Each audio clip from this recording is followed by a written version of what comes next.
High friends, welcome back to my channel.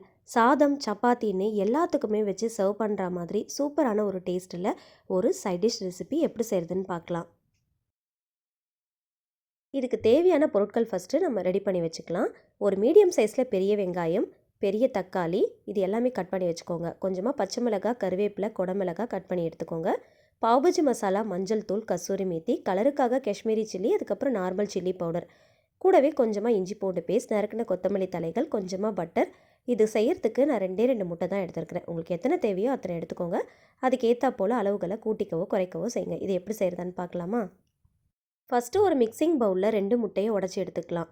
நான் ரெண்டு முட்டை தான் எடுத்துருக்கிறேன். உங்களுக்கு எத்தனை வேணுமோ அத்தனை நீங்கள் உடச்சி எடுத்துக்கோங்க. இது கூடவே ஒரு 1/4 டீஸ்பூன் அளவுக்கு மட்டும் சால்ட் ஆட் பண்ணிவிட்டு விஸ்க் வச்சு நல்லா பீட் பண்ணிக்கோங்க. விஸ்க் இல்லை அப்படின்னா சாதாரண ஃபோக் ஸ்பூன் இருந்துச்சு அப்படின்னா அதை வச்சு கூட நல்லா பீட் பண்ணி எடுத்துக்கலாம். இப்போ இதை செய்யறதுக்கு ஒரு கடாயில் 1 டேபிள் ஸ்பூன் அளவுக்கு பட்டரும் கொஞ்சமாக ஆயிலும் சேர்த்து இது எல்லாத்தையும் நல்லா சூடு பண்ணிக்கலாம். இது கூடவே நறுக்கின பச்சை மிளகாயை சேர்த்துக்கோங்க. இது கொஞ்சம் லைட்டாக ஃப்ரை பண்ணதுக்கப்புறமா நறுக்கின பெரிய வெங்காயத்தை சேர்த்து நல்லா சாஃப்ட் ஆகிற அளவுக்கு நல்லா வதக்கிக்கலாம். இது கூடவே தேவையான அளவுக்கு உப்பு சேர்த்து நல்லா வதக்கிக்கோங்க. வெங்காயம் நல்லா வதங்கி ஓரளவுக்கு கண்ணாடி பதத்துக்கு வந்ததும் 1 டேபிள் ஸ்பூன் அளவுக்கு இஞ்சி பூண்டு பேஸ்ட்டு சேர்த்து வாசனை போகிற அளவுக்கு நல்லா வதக்கிக்கோங்க. இது கூடவே நறுக்கி வச்சுருக்கிற தக்காளி, கருவேப்பிலை இது எல்லாமே சேர்த்து நல்லா வதக்கிக்கோங்க.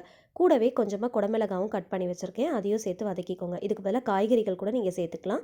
எடுத்து வச்சுருக்கிற மஞ்சள் பொடி, மிளகாய் பொடி, காஷ்மீரி சில்லி, பாவுபஜி மசாலா இது எல்லாமே ஆட் பண்ணிக்கலாம். பாவுபஜி மசாலா இல்லை அப்படின்னா நீங்கள் கரம் மசாலா கூட சேர்த்துக்கலாம். மசாலா வாசனை போகிற அளவுக்கு நல்லா வதக்கிட்டு நம்ம பீட் பண்ணி வச்சுருக்கிற அந்த எக்கையும் இது கூட சேர்த்து நல்லா மிக்ஸ் பண்ணி விட்டுக்கோங்க. அடுப்பை மீடியம் ஃப்ளேமில் வச்சு இந்த மாதிரி நல்லா கொத்தி விடுங்க.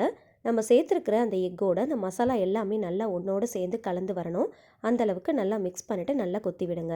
இந்த மாதிரி செஞ்சுட்டு அதுக்கப்புறம் கடைசியாக கொஞ்சமாக கசூரி மேத்தி, அதாவது காஞ்ச வெந்தயக்கீரை எடுத்து வச்சுருக்கிறேன், அதையும் இது கூட க்ரஷ் பண்ணிவிட்டு சேர்த்துக்கோங்க. நல்லா கையால் நசுக்கிட்டு இது கூட சேர்த்துக்கலாம்.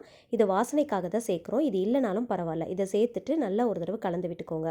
கடைசியாக நறுக்கின கொத்தமல்லி இலைகளை தூவிட்டு நல்லா மிக்ஸ் பண்ணிவிட்டு நம்ம ஸ்டவ் ஆஃப் பண்ணிடலாம்.